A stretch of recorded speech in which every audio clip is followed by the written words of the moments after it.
I sit here and do what I call the garage work and get ready for the 4th.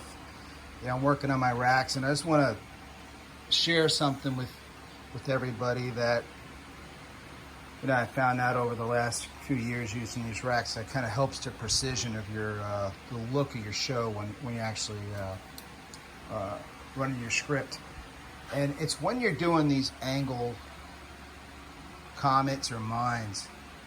I found out that when you have to use a noodle on any of these 35 millimeter or the 40 millimeters that have some space, is I always put the noodle on the bottom side of the comet or mine, depending on what angle it is. You can kind of see that I have the comet itself is up against the metal framework of the tube.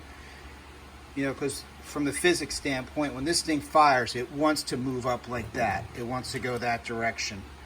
So if you have that noodle on the top side, when it fires, this thing is going to move against that noodle. Like it can squeeze that way, but it's not going to try to move that way when you fire. It's going to try to go up.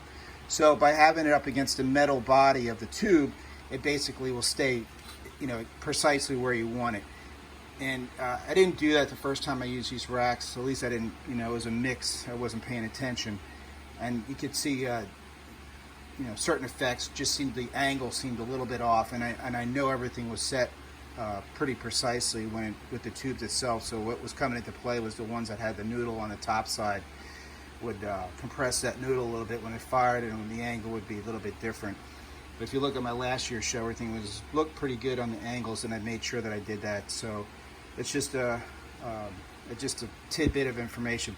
If you're using noodles, put them on the bottom side of that angle. You can kind of see where I'm doing angles to the opposite direction over here. The noodle is on the same bottom side of that tube. So just wanted to give a little tidbit, so if you guys are in the process of doing that, it's just something to kind of keep your show looking precise. All right, take it easy.